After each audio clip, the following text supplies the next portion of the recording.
পায়েল যে কোনো একটা চুজ কর। কি আছে তাতে? আম পোড়ার শরবত। তোদের বাড়ি কুটুম হয়ে আসলাম, কোথায় খাসির মাংস খাওয়াবি পয়লা বৈশাখের দিন? খাসির মাংস আম পোড়ার শরবত খাওয়াচ্ছিস? তোর মতো পোড়া মুখের জন্য আম পোড়া শরবতই ঠিক আছে। আর যদি বেশি কিছু খেতে চাস যে শরীরের পিছন কামড়ে খাকে। ঠিক আছে তাই খাওয়া। তো গাইস দেখো আমাদের এই এত সুন্দর আম গাছে আম হয়েছে ডালগুলোতে, তো এইগুলোই দিয়ে আর কি আম পোড়া শরবত তৈরি করা যাবে। পিছনে একটা আমরা ভাবছিলাম যে গ্যাসে আর কি আম পোড়া শরবত তৈরি করব, বা আমাদের বাড়ি যে উনুনটা আছে সেখানে গিয়ে আম পোড়া শরবত তৈরি করব, কিন্তু সবাই মিলে যে এত উৎপাত করছিলাম যে আমার মা আমাদের তিনজনকে ঘর থেকে বের করে দিয়েছে।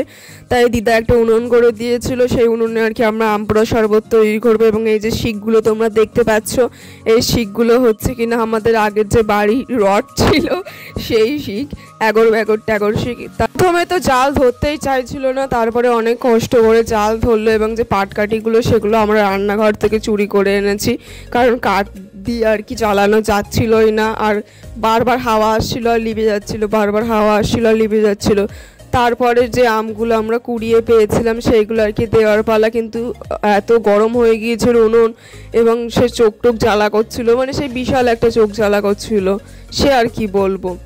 এবং আগুনে যেন আমার মুখ ঝলসে যাচ্ছে। তারপর আগুনটা খুব ভালো করেই ধরলো এবং আমটা হচ্ছে কিনা ভালো করেই আমরা বসিয়ে দিয়েছিলাম, কিন্তু কিছুক্ষণ পরে যে আমের অবস্থা এমন হবে আমরা বুঝতে পারিনি। কেমন অবস্থা হবে তোমরা নিজেরাই দেখে নাও।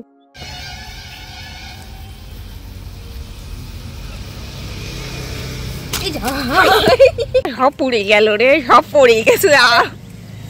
আমাদের আম পোড়ার বীজ মরে গেছে। যাই হোক, তোমরা আম পোড়া বানানোর সময় একটু পাবা গো শিকগুলো। যাই হোক গাইস, আমাদের তো আম পোড়ার বীজটা মরে গেছে, তো আমরা আম পোড়া বানানোর সময় একটু সাবধানে শিকগুলো দেবে, যাতে আমাদের মতো এরম ভাবে আম পোড়ার বীজ না মরে।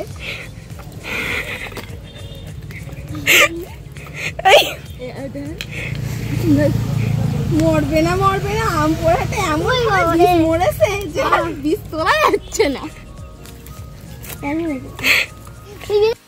যাই হোক গাইস, আজকে আম পোড়া তো হেভি জমবে, আমাদের আম পোড়ার শরবত তো হেভি জমছে গাইস।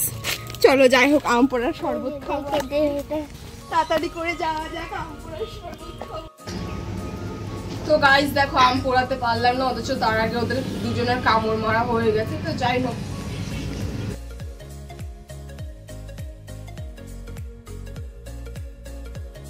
যেহেতু আমগুলো ছায়ের মধ্যে পড়ে গিয়েছিল তাই ভালো করে ধুয়ে তারপরে তো আর কি ওর যে রসগুলো আছে আর কি, মানে যে পোড়া অংশটা সেগুলো তো বের করে নিতে হবে, তো সেটাই করছিলাম। এবং ওরা এত হতচ্ছাড়া যে ওই পোড়া ছাই মাখা অবস্থায় আর কি সব কিছু খেয়ে নিচ্ছিল। তারপরে একটা সব থেকে ইন্টারেস্টিং জিনিস হচ্ছে হুইস্কি খাওয়ার বোতলে, গ্লাসে আমরা আম পোড়া শরবত খাচ্ছি। মানে এটা কি সত্যি ভাবা যায়? আমি তো ভাবতে পারছি না। আমরা দেখতে পাচ্ছিলে যে তিনজন মিলে আমরা ভিডিও করছিলাম, কিন্তু তার মধ্যে একজন তেজ করে চলে গিয়েছে, মানে ঝগড়াঝাটি করে চলে গিয়ে ঘরের মধ্যে বসে বসে কাঁদছে, আর আমরা দুজন মিলে এখানে ভিডিও বানাচ্ছি। তো যাই হোক, যে মশলাগুলো দেওয়ার সেগুলো তো দিয়ে দিলাম, জিরে, লঙ্কা এবং হচ্ছে কিনা গন্ধরাজ পাতা, মানে গন্ধরাজ লেবুর যে পাতা সেইটা, এবং বিট নুন দিয়ে দিলাম। এবং এটা না সত্যি কথা বলতে ভীষণই টেস্টি হয়েছিল। আমি এটা প্রথমবার খাচ্ছি এবং এটা কিন্তু আমি অবভিয়াসলি ইউটিউবে দেখেছিলাম, কিন্তু এতটা যে এক্সপেকটেশনের বাইরে চলে যাবে খাবারটা আমি বুঝতে পারিনি। আবার হুইস্কি খাওয়ার গ্লাসে খাচ্ছি, মানে বুঝেই দেখো আলাদা লেভেলেই আর কি এটা যাচ্ছে। তো যাই হোক, পায়েল কিন্তু মানে কি বলবো, ভিডিও বানানোর সময় পর্যন্ত খেয়ে নিচ্ছিল, এরকম একটা, মানে শেষ পর্যন্ত রাখছিলও না।